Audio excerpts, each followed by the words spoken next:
Elle parle et il est temps qu'elle nous entende.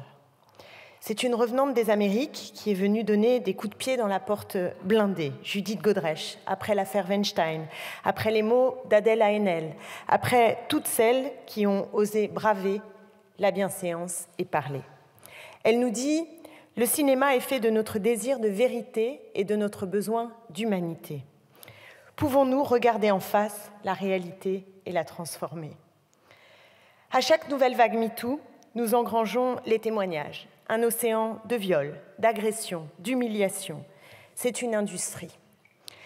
Ces actes de domination passent par la sexualité, mais ils n'ont qu'un seul but, soumettre l'autre, le transformer en objet, le réduire à néant. Il est plus que temps de le comprendre. Le viol est davantage une question de pouvoir que de sexe, comme l'écrit si justement Neige Sino dans Triste Tigre. Le monde du cinéma est un univers de pouvoir. On y brasse beaucoup d'argent et on y gagne beaucoup de prestige. Mais la gloire, elle côtoie la précarité. C'est un territoire parfait pour la possession et pour l'emprise. Pour elle, intermittente, jeune, avec la peur de perdre son travail et d'être blacklistée dans un univers clos sur lui-même, c'est le secret, le déni, la chape de plomb. Pour d'autres, les génies créateurs, les fabricants de muses, les révélateurs de talent, c'est l'artifice de la scène, le grand jeu qui donne toutes les permissions avec les spectateurs pour juges. Sordide. Il est plus que temps d'agir. D'abord, pour remettre les choses à l'endroit. Que la victime qui parle ne soit pas mise au banc, mais protégée, soutenue. Que le prédateur qui agresse ne soit pas protégé, mais éloigné, neutralisé. Cette commission d'enquête sur les violences sexistes et sexuelles dans le cinéma est un premier pas essentiel. Commencer par prendre la mesure de ce qui se passe pour comprendre les mécanismes à l'œuvre et saisir l'ampleur du phénomène, c'est la première pierre de toute politique qui ne se réduit pas aux effets d'annonce. Cette commission est aussi le moment pour toutes les personnes qui seront auditionnées sous serment de dire la vérité. Mais ne nous trompons pas.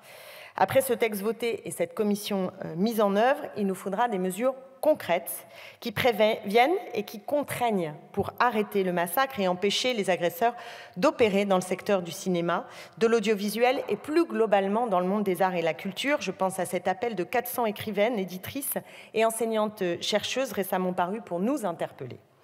Nous serions bien inspirés de considérer le travail remarquable produit par la Civise qui, sous l'impulsion d'Édouard Durand, étonnamment remercié depuis, a mis 82 propositions sur la table. Et pendant ce temps, Dominique Boutonnat, le président du CNC, l'instance qui donne des aides et régule les marchés du cinéma et de l'audiovisuel, reste, lui, bien en place, à son poste. Il sera pourtant jugé en juin pour agression sexuelle sur son filleul, mais circuler, il n'y a rien à voir. Alors que le MeToo du cinéma n'en finit pas, quel signal, mes chers collègues, est envoyé ? Sans doute le même que quand Emmanuel Macron nous dit que Gérard Depardieu est victime d'une chasse à l'homme et qu'il rend fière la France.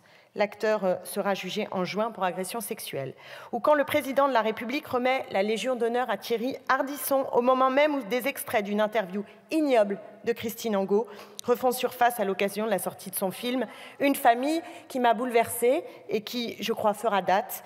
Elle publiait l'inceste, il reprenait allègrement les termes des critiques littéraires de l'époque, la qualifiant de pute et son éditeur de proxénète, tout cela dans une ambiance d'hilarité générale dans l'émission qui était d'un sexisme achevé.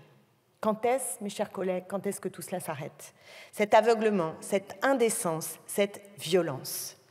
La proposition de résolution que nous examinons aujourd'hui, qui est portée par notre collègue Francesca Pasquini, que je salue, est une réponse salutaire, justement. Je me réjouis des élargissements qui ont été apportés à la version initiale en bonne intelligence lors de son examen en commission. Il ne s'agit pas seulement des mineurs, mais désormais des adultes. Nous ne nous limitons pas aux lieux de travail, mais visons les lieux d'apprentissage. Nous élargissons le champ d'enquête à l'audiovisuel, à la publicité, et nous nous engageons à analyser les mécanismes de domination et en déterminer les responsables. Tous ces ajustements vont dans le bon sens, mais j'ai un regret. Un regret, je note l'absence des femmes, du mot femme, qui sont intégrées seulement comme victimes majeures. Elles n'apparaissent pas en tant que telles. Ce sont pourtant bien elles qui sont l'objet de la domination masculine qui irrigue toutes ces violences sexuelles. Nous voterons pour la commission Godrèche, pour que lumière soit faite, pour l'écoute, pour changer les rapports de force. Enfin, merci Madame Autain. Avec